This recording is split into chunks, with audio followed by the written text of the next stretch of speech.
Hello guys, good morning. Ito nga ang kunyang nyo, back to reality na tayo guys. Ayan na, may araw siya, maganda ang weather ngayon. Kaya yun, siyang katutak naman ang nilabhan ko. Nilabhan ko na yung mga inuwi ng aking mga dragonis. Amo ko. Ayan, magmamarket ako guys. Kasi gusto nang alaga ko ng Japanese recipe guys. Diyos ko, ang kunyang nyo magja-Japanese recipe na naman. Ano yung naiisip ng alaga ko, Diyos ko po. Ayan, bibili ako ng ingredients niya. Ito, naglalakad ako guys. Ayan, lagi na yung alay-lakad. Alay-lakad tayo lagi. Layo pa naman ang ating market dito. But nilalakad ko ng 10 minutes to 15 minutes. O di 30 minutes balikan. Diyos ko po. Kailangan, depende pa sa hakbang mo. Ang lamig pa rin dito guys. Kahit may araw malamig.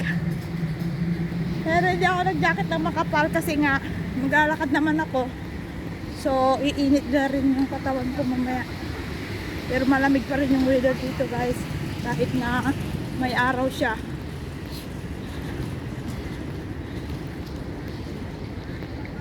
Lakad tayo guys. Lakad. Ito na, malapit na ako. Munti na lang guys. Hanap ako ng ingredients na gagawin na Japanese food. Gusto ko po. Hay. Yan naman ang kunyong nyo. Yan ang itsura natin pagka nasa trabaho tayo. Pagka di-off natin, nag-iibang anyo tayo. Nag-iibang, nagiging aswang tayo pagka nag-di-off natin. Joke lang. Ay, ako. Lakad-lakad. Back to reality na tayo, mga guys. Ang kunyang nyo, to reality na yan. Lakad ako, punta ako market. Market tayo guys. Kasi dumating na yung aking mga amo.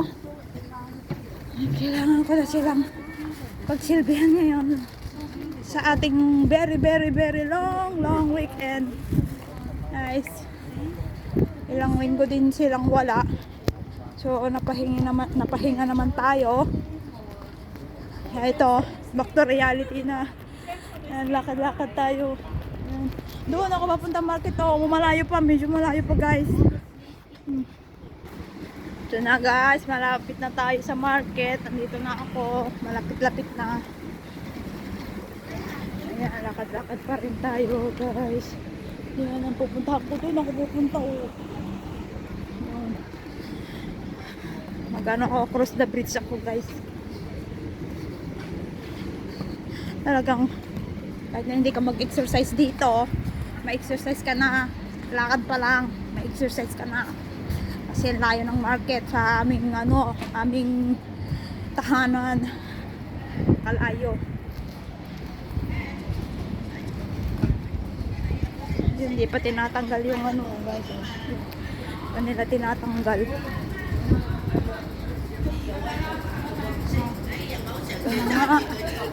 Akyat na tayo sa ating escalator. Yan, escalator na tayo. Akyat na tayo doon. Pupunta na tayo sa market. Bili tayo ng ingredients ng gustong lamunin ng ating alaga guys. Kaya wala tayong nabili doon, kaya punta tayo dito sa supermarket. Wala dun sa market yung kanyang gusto. Wala yung slice na beef na sinasabi niya na maninipis. Sana nga meron ako makita dito guys. Dahil pagalitan ako ng aking alaga. Sinipon na ako sa lamig. So napapasok na tayo dito guys sa supermarket. Yun nga, hindi tayo nakabili doon. Wala, kaya punta tayo sa supermarket. Kasi wala dito, so balik tayo sa supermarket guys. Yan, orange. 20 tatlo. Ito yung orange natin guys. Bili tayo kahit mahal guys. Bibili tayo kasi yan ang sinabi ng ating alaga. So mahirap pagka parang naglilihi yung ating amo. Kailangan nating bilhan. Yan. Yan, tatlo lang. Kasi tatlo lang naman 21. Okay na yan. Ano pa ba yung bibilhin natin? Ito muna ako, bili ako ng asin. Kailangan bilisan lang natin.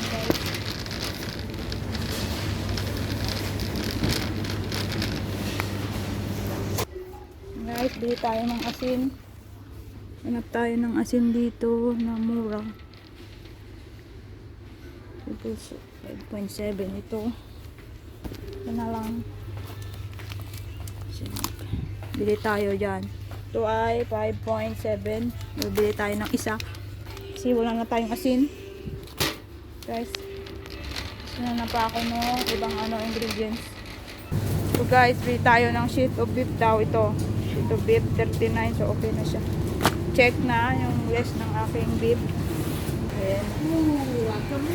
Lettuce daw. Yan 5.9. Bili tayo ng lettuce. Isa. Lettuce ba to? May cabbage pala to. Dito lettuce. Naku, muntik na ako namali guys. Saan ba yung lettuce nila? Hindi pala ito lettuce.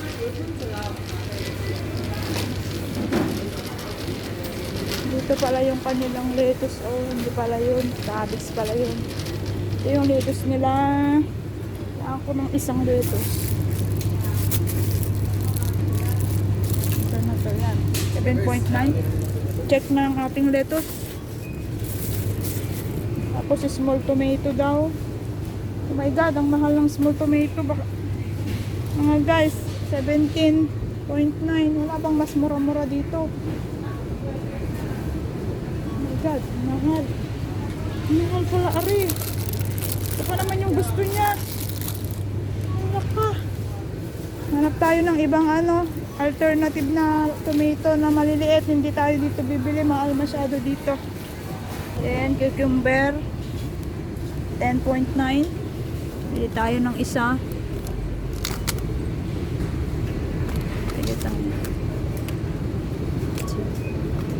Kasi gagawa yata siya ng Japanese salad. So, ito, cucumber, check. Gusto na natin. Yun na lang guys ang ating wala yung small tomato guys. At saka tofu. Bili tayo ng tofu doon. Ngayon, pipila na tayo guys dito. Basta tayo magbabayad na. Mga guys, tayo magbabayad na. Natawa sa akin yung mga counter. Ayan, magkano lahat? This one. Yan lahat ang nabili ko guys. Oh. Yan lahat. Yan, nagbayad na tayo guys. Ayun na yung ating ating sukli. Oh, yan, yung binayaran natin. Ito na guys, tapos na nga tayong mag-grocery. Kaya tayo maglagay na sa bag. So, uwi na tayo.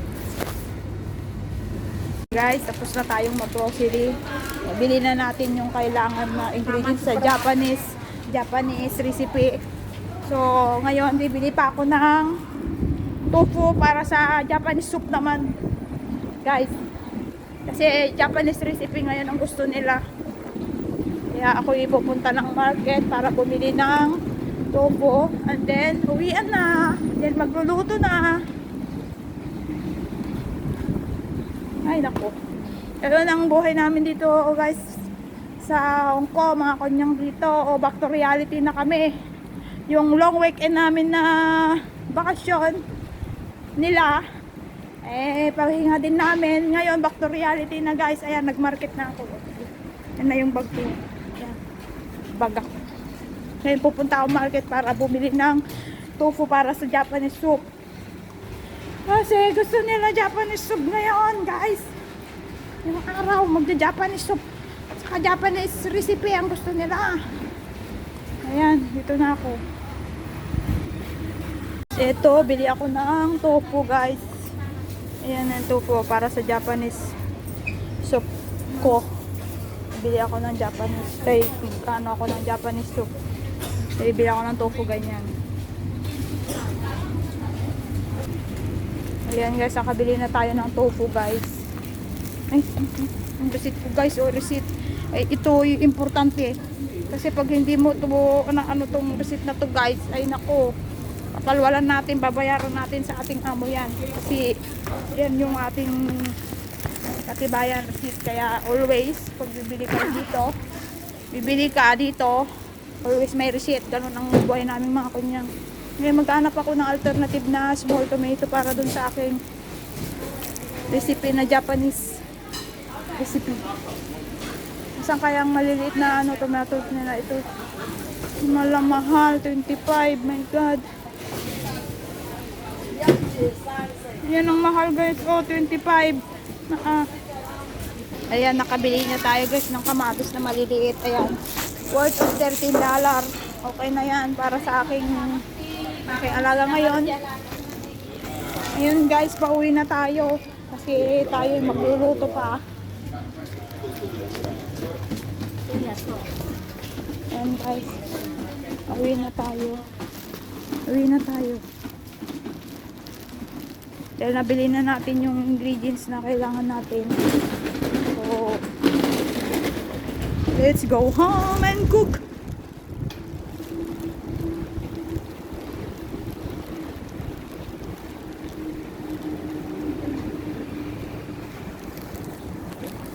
So, pauwi na. Ang hirap talaga guys mag-budget. Kaya kailangan pagka nagtrabaho ka dito sa Hong Kong ng DH, kailangan alam mo lahat. First yung cleanliness, then budgeting, and then lahat budgeting, kasi budgeting sa pamamalingki sa pera nila, pamamalingki, budgeting sa oras. Kailangan marunong ka lahat dyan.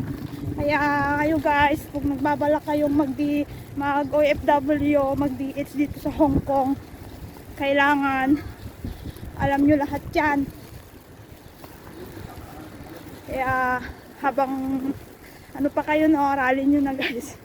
Kasi yun talaga, as in, buti na lang yung amo ko naman ay mababait at sila ay may tiwala naman sa akin sa lahat ng bagay when it comes to budgeting. Nagkakatiwala nila sa akin yung pera, ako na ang magbabudget ng pera. Pag naubos, hindi na lang ako ulit, ganun na lang guys. Kasi ngayon mukhang malaki yung budget na naubos ko kasi Japanese food ang gusto nila. So ako'y naghanap-hanap ng mga alternatibong ingredients ng aking Japanese recipe para makamura-mura tayo at makatipid-tipid tayo sa ating budget. Kasi medyo malaki yung budget ng kanilang Japanese recipe ngayong araw. Diyos ko po. Yan, hinihingal ako guys kasi alayo naman talaga ng nilalakad guys. 15 minutes away from our home, my god. So ganun, pag nagmamarket ako ganyan ang nilalakad ko, 15 minutes so 30 minutes guys lahat. Yan, ito lapit kami sa Kaitak water park. Yan, so yan, malapit na ako sa aming bahay. Kaya babush guys. And don't forget to subscribe guys sa aking channel. Ito, uwi na ako. Pagod ako guys. Bye bye na guys. Have a nice day na lang sa ating lahat.